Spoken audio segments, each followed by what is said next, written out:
दोबारा से अपनी लॉ प्रैक्टिस ज्वाइन कर सकते हैं। मेरे को अंदर से बहुत खुशी का एहसास हुआ कि देखिए कैंसर ठीक हो गया, दोबारा से लॉ प्रैक्टिस ज्वाइन कर सकता हूं मैं। उस समय करीबन 26 साल का मैं था। दोबारा से लॉ प्रैक्टिस ज्वाइन करने में मैंने 2-3 महीने लॉ किया दोबारा से, पर 3 महीने बाद में क्या देखा मैंने कि गर्दन के नीचे यहाँ दोबारा से सूजन शुरू हो गई, इधर पे हाथ में भी थोड़ी सूजन शुरू हो गई। ये सुन के फिर समझ नहीं आया कि क्या बात है। मेरे माता पिता को इस बार उनका ख्याल था कि भाई बिल्कुल रिस्क ना लें, थोड़ी भी सूजन है दोबारा से सीधे डॉक्टर के पास जाएं, पता करें कि क्या बात है। हम डॉक्टर के पास दोबारा से गए और डॉक्टर ने कहा कि गैलियम स्कैन कराइए आप, पता करने के लिए कि अंदर कोई एक्टिविटी है कि नहीं। मैंने गैलियम स्कैन कराया तो उसमें आया कि 3 महीने में ही कैंसर दोबारा से आ गया है और इस बार वो बहुत तीव्र गति से चल रहा है। It is in an aggressive state. उन्होंने कहा कि ये छाती में, पेट में तक फैल गया है और 3 महीने में ही बहुत तीव्र गति से वापस आया है।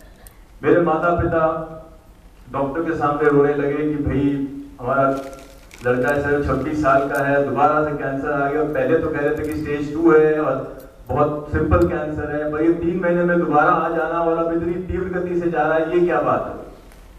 डॉक्टर ने कहा कि मिस्टर वेग हम कुछ नहीं कर सकते इस सिचुएशन में, सिर्फ एक ही तरीका है कि आप इनका बोन मैरो ट्रांसप्लांट करा दीजिए, क्योंकि नॉर्मल जो केमोथेरेपी है वो इन पे कामयाब नहीं हो रही। साथ ही डॉक्टर ने ये कहा कि आप ट्रीटमेंट कराने बाहर विदेश जाएं, क्योंकि बाहर ट्रांसप्लांट ज्यादा अच्छा होता है। हालांकि अब तो भारत में बहुत होता है ट्रांसप्लांट, पर मैं आपको ये 1999 की बात बता रहा हूं।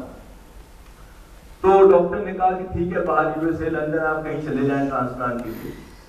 तो क्योंकि मेरी बुआ जी बाहर यूएसए रहती हैं, तो हम लोग बाहर यूएसए का मन बनाया ट्रांसप्लांट कराने के लिए। तो वहां लॉस एंजलिस के पास एक मेडिकल सेंटर है जिसका नाम है UCI medical centre, university of California Irvine medical centre. तो वहां मेरी बुआ जी ने बात की डॉक्टर से कि यहाँ ट्रांसप्लांट हो सकता है क्या। डॉक्टर ने कहा ठीक है आप पेशेंट को ले आए और हम देखेंगे that is he a fit case for transplant और नॉट, बिकॉज वो lung functioning test, heart functioning test ये सब करने होते हैं कि ट्रांसप्लांट हम कर भी सकते हैं मरीज पे कि नहीं। तो हम लोग, मैं माता पिता के साथ यूएसए दोबारा से गया। ये मैं बात आपको सन 2000 की बात बता रहा हूँ, 2000 जनवरी। यूएसए जब मैं गया यूसीआई मेडिकल सेंटर, तो डॉक्टरों ने मेरे को एग्जामिन किया और बताया कि आप एक ट्रांसप्लांट के लिए एक फिट केस है। साथ ही साथ उन्होंने ये बता दिया कि ट्रांसप्लांट की प्रक्रिया क्या है। प्रक्रिया कुछ इस प्रकार थी कि उन्होंने कहा था कि यहाँ गर्दन के नीचे एक कैथेटर डालेंगे आपको, और कैथेटर से आपके अंदर से जो स्टेम सेल्स हैं वो निकालेंगे बाहर, उनको प्रोसेस किया जाएगा और फिर आपको 7 दिन 7 रात लगातार हम केमोथेरेपी देंगे। ये 24 घंटे लगातार केमोथेरेपी चलती रहेगी आप पे, और 7 दिन 7 रात के बाद आपके जो WC हैं और RBC हैं ये बिल्कुल 0 हो जाएंगे।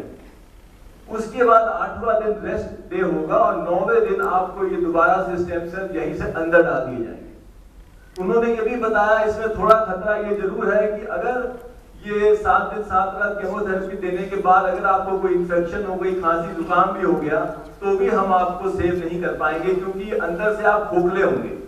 मैंने पूछा doctor what do you mean by खोखला, कि यू सेड कि अंदर से I be nothing, what does that mean doctor ने कहा mister Wegg you will be a dead man living at that point, because from inside you will be empty and we're going to make you whole on the 9th day. I said fine doctor, but we don't have any options.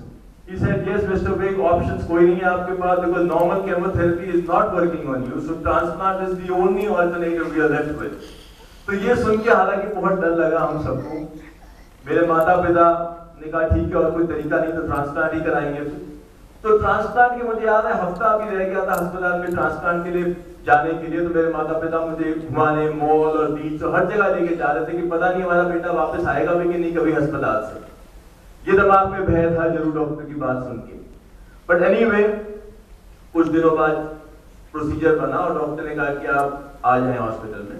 तो I was admitted to the hospital UCI medical centre. तो पहले दिन जैसे उन्होंने बताया था वो stem cell निकाले गए और 7 दिन 7 रात मेरे को लगातार केमोथेरेपी दी गई।